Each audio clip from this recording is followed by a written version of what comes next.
salibonani balaleli abahle umhlaba wonke.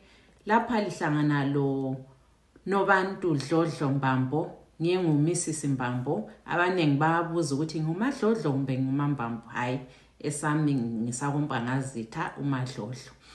Ngidabuka eZimbabwe, ngivela kwaBulawayo.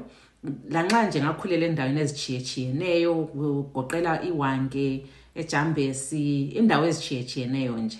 Right, ngisakaza ngalesi sikhathi ngiselizweni lase Republic of Ireland. Ngabuya lapha ngomnyaka ka-2020 kuyisikhathi se-COVID. Yes, kwakunzima kodwa kwasekumele ngilandele iphupho lami. Yile langenza ngafika kulona leli lizwe ngesikhathi kunzima. Wonke umuntu engakwazi ukuthi uyaqonda ngaphi, kuyaphetha ngani ngaye, but kwangivumela mina ukuthi ngiflathele imuli yami ngibuye elizweni leli for greener pastures. Right. Ngikwenza eZimbabwe.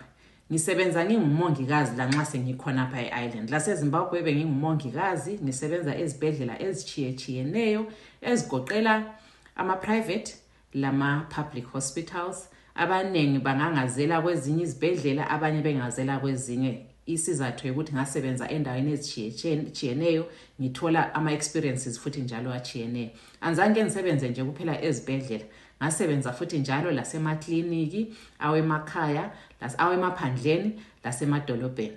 So engingakutsho sibili ukuthi isikhathi sami ngisebenza ngingumongikazi, hayi ngathakaza sibili, ngathokoza sibili ngoba ngenelisa ukuthi ngithole imfundiso enengi ngokusebenza la ngokufunda. Ngoba engagcina ngikwenzile futhi njalo ngesikhathi ngisasebenza eZimbabwe, ngenelisa ukungezelela imfundo zami. Ukuza kwami kwe-Ireland ngabuya ngomsebenzi esingathi yi-work visa. Ukuthi ngiwuthole lo umsebenzi kwakumele ngikhankase sibili kakhulukazi, ngidinga phakathi kwama-websites ku-internet, ngidinga umsebenzi, ngidinga lapha lalaphayana ukuthi ngize ngiwuthole umsebenzi lapha engangingathola efuku visa sponsorship. Ngawuthola ke umsebenzi, kungayisikho ukuthi ngawuthola through ama-websites, kodwa ngawulayelwa ngomunye umngane entshela ngalo umsebenzi. Ngingatsho nje kabanzi ukuthi umngane wangibuzela komunye emuntwini engangingamazi, which I can say is a stranger. And khonokhiyana nje kwangenza ngaba ledlabuzane elokuthi lanxa sengilapha eIreland lami ngizancedisa abanye abantu, ngoba lami umsebenzi kuze ngiwuthole ngangiwuthole nje emuntwini oyi-stranger engingakutsho like that.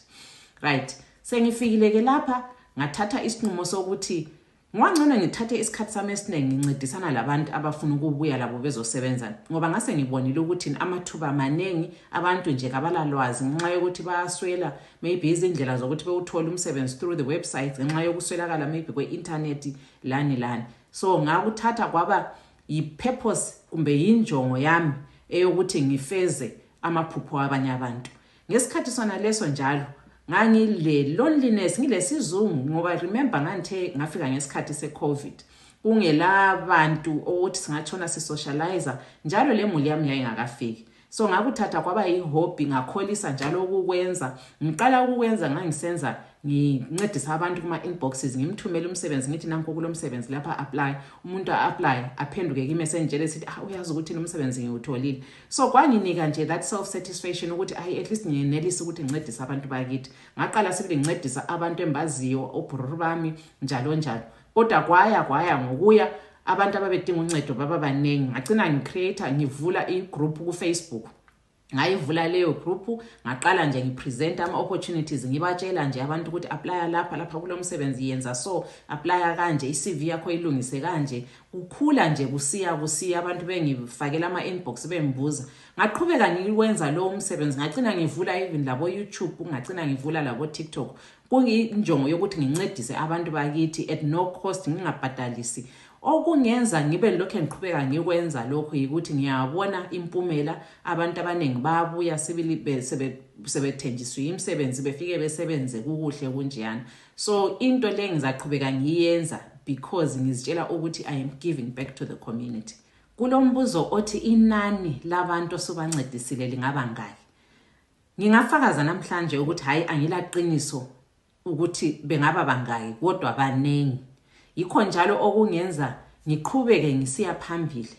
kunginika idlabuzane elokuthi nginanzelele indlela abantu abancediseka ngakhona through ama platforms nje wona lawa akhona awe social media. Banengi kakhulu okokuthi abanye lanxa babe sebethola uncedo ngenxa yokuthi nje singabantu siyabe sifuna ukugcina into zethu nje ziyimfihlo, singafuni nje ukuthi abantu bebekwazi ukuthi sesiyenzeni empilweni, ukuthi umuntu azakala ukuthi usehambile emazweni wayasebenza. Kukhona ukuthakathi siyathakathana ngithemba, abanye bayakukholwa kulokho.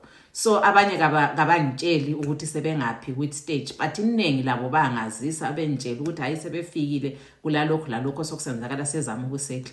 So ngiyafakaza sibili ngithi banengi, but I haven't really angatholi ithuba lokuthi ngibalise ngibazi ukuthi bangaki ngenani, kodwa ngingatsho ngifakaza njalo ukuthi bengadlula inani engingathi 50. Yes, i50 bayadlula sibili. So hayi ngenani leli nge3 years ngiqala ukwenza into leyi engingathi ukuthi actually sesingena ku4th year ngisenza into leyi. Kuyancedisa abantu, kuncedisa lezi imuli zabo, ngoba abanengi bahambile emazweni beqale besekle besazama ukuthi bebone ukuthi kuphilwa njani kulelo lizwe, kungahlala bese belandela lezi imuli zabo.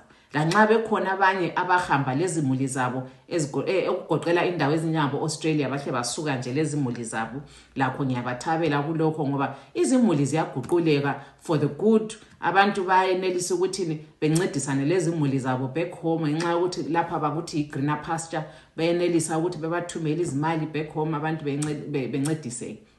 So kungayisikho ukuthi ngincedisa kuphela abantu bakithi, sesifike kwesinye isibanga esokuthi sengincedisa noma nguphi. Labanye nje abasuka kwamanye amazwe ngiyezwa sebengithinta kuma inbox bengibuza ukuthi lapha ngenze njani, ngingancediseka kanjani. So ngingathi ukuthi hayi uncedo engilwenzayo kungani lukhulu, abantu bayathola usizo, ngiyabonga ngakho lokho. Engingakutsho ukuthi ngizaqhubeka njalo ngikwenza lokho so as long impilo ngisaselayo ngizaqhubeka ngikwenza ngoba ngiyabona ukuthi abantu bayasizakala ngendlela emangalisayo. Ngingakaphethi ingxoxo yami engingakutsho ukuthi ukuze lenelise ukungifinyelela lingangithola kuma social media platforms. Njengoba ngitshila ukuthi ngiqalisa le into ngaqalisa ngikhuluma labantu kuma inboxes zabo bengithinta ngikhulumisana labo, kodwa basuka bangandela abantu ngangenelisi ukuthi ngiphendulane labo ku-inbox. So ngaba le ngqondo yokuthi ngivule i-Facebook page engayibiza ngathi Nobantu's page.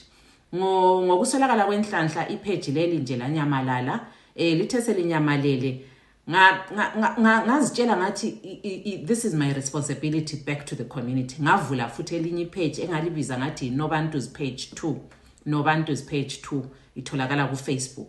Khonapho ku Nobantu's page 2 uyenelisa ukuthi ungithinte ku WhatsApp, kule number ze WhatsApp. Ungafika nje iyahle ku-connecte, uklikhe ku WhatsApp option iza ku-leader to my WhatsApp number. Nxa i-presentation engiyabe ngiyenzile ufuna ukuyizwisisa kakahle uyabuya ku WhatsApp. Kodwa ngenxa yokwandelwa futhi njalo ngeke ngiphendule ngokufisa kwakho ngasona leso sikhathi, kodwa ngingathola isikhathi ofithi ngiyazinika isikhathi ngiyenelisa ukuthi ngikuphendule sixoxisane. Nxa kumele sithi go further sifonelane sichasiselana ukuze uzwisise ngeapplication ofuna ukuyenza.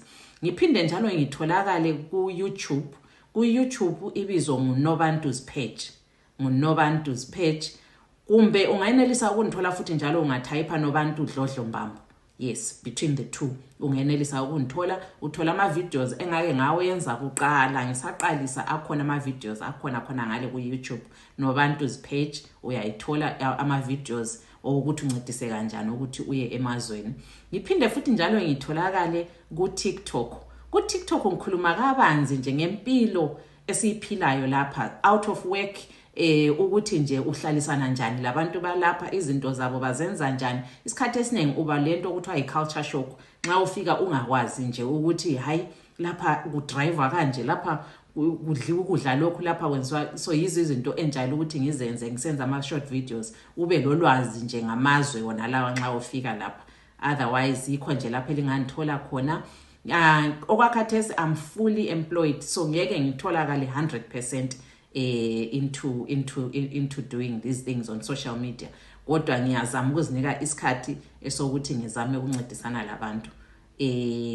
Ngokuya kwesikhathi ngizafisa njalo ukuthi ngibe fully registered as a company, ngincedise abantu ngiregistered ukuze ngenelise ukuthi ngincedise abantu abaqhatshwayo besuka back in Africa. Ngiyabonga kakhulu ngethuba leli.